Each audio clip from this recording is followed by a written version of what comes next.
Hello everyone, আশা করি তোমরা সবাই ভালো আছো, সুস্থ আছো। আজকে যে আমি রেসিপিটা শেয়ার করব সেটা খুবই একটা কমন রেসিপি, যেটা তোমরা সবাই জানো এবং বানাও। তাও আজ আমি কিভাবে বানালাম সেটাই তোমাদের সাথে শেয়ার করব। এখানে আমি 300 গ্রাম বোনলেস চিকেন নিয়ে নিয়েছি। এবারে এর মধ্যে 2 চামচ কর্নফ্লাওয়ার, 1 চামচ ময়দা এবং হাফ চামচের একটু বেশি চালের গুঁড়ো দিয়ে দিলাম। এবারে রসুন বাটা 1 চামচ, আদা বাটা 2 চামচ, আর এখানে আমি পেঁয়াজেরও ব্যবহার করব। এখানে 2 চামচ মতো আমি পেঁয়াজ নিলাম, আর দিয়ে দিলাম 1 চামচ মতন সোয়া সস। এবারে কিছুটা গোলমরিচ গুঁড়ো দিয়ে দিলাম এবং একটা ডিম এর মধ্যে এইভাবে ফাটিয়ে দিয়ে দিলাম।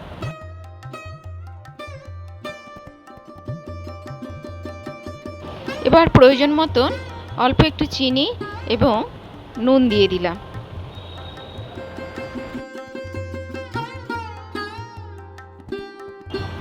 এখন সমস্ত কিছুকে আমি খুব ভালোভাবে মেখে নেব, যাতে প্রত্যেকটা মাংস পিসের গায়ে একটা করে কোটিংয়ের মতন হয়ে যায়।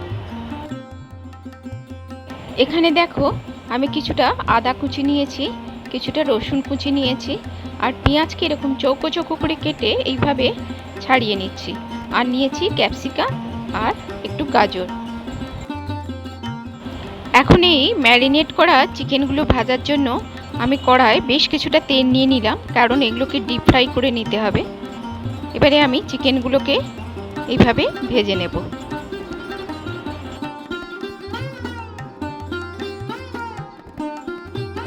তোমরা জানো এই রেসিপিটা বিভিন্ন ধরনের রুটি, পরোটা এবং বিভিন্ন ধরনের ফ্রাইড রাইসের সঙ্গে খুব ভালো যায়।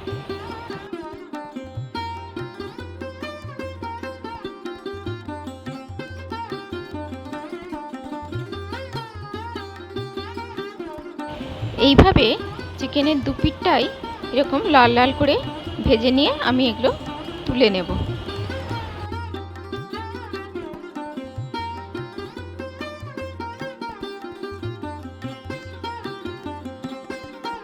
আমার সমস্ত চিকেনগুলো ভাজা হয়ে গেছে।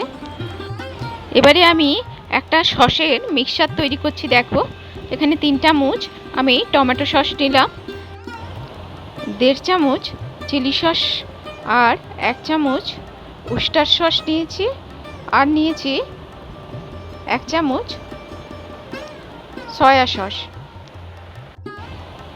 আর এর সঙ্গে দিয়ে দিব আমি 1 চামচ কর্নফ্লাওয়ার। এবারে এটাকে আমি একটু সামান্য জলের সাথে গুলে একটা পেস্ট তৈরি করে নেব।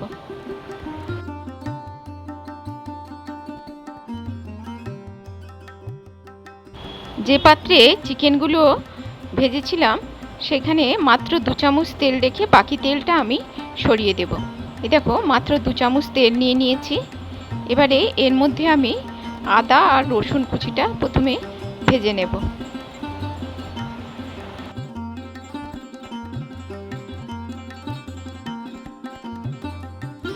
একটু লাল লাল করে ভাজা হলেই এর মধ্যে প্রথমে আমি গাজরটা দিয়ে দেব, এবং গাজরটা একটুখানি ভেজে নেব যাতে একটু নরম হয়ে যায়।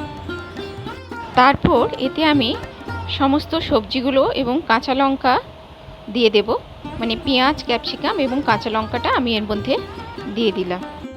এবারে হাই ফ্লেমে এগুলোকে সামান্য একটু নাড়াচাড়া করেই আমি যে সসের মিক্সচারটা তৈরি করে রেখেছিলাম এর উপরে দিয়ে আরও একটু নাড়াচাড়া করব।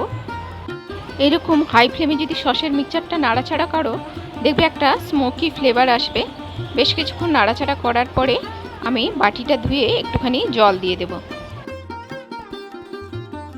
এবারে ভেজে রাখা চিকেনগুলো এর মধ্যে দিয়ে দিলাম। আমি খুব বেশি গ্রেভি রাখবো না, তাই অল্প করেই জল দেব। এবার প্রয়োজন মতন একটু নুন আর একটু চিনি এর মধ্যে আমি দিয়ে দেব। সামান্য কিছুক্ষণ নাড়াচাড়া করলে আমার চিলি চিকেনটা তৈরি হয়ে যাবে। আমার চিলি চিকেন তৈরি হয়ে গেছে। এটাকে আমি ঢাকা দিয়ে কিছুক্ষণ রেস্টিং টাইমে রেখে দেব, তাহলেই আমার চিলি চিকেনটা তৈরি হয়ে যাবে। তোমাদের যদি এই রেসিপি ভালো লেগে থাকে প্লিজ লাইক করো, কমেন্ট করো এবং আমার চ্যানেলের রান্নাগুলো যদি ভালো লেগে থাকে তবে আমার চ্যানেলকে অবশ্যই সাবস্ক্রাইব করে দিও। আজ এই পর্যন্তই, আবার দেখা হবে অন্য কোনো রেসিপি নিয়ে।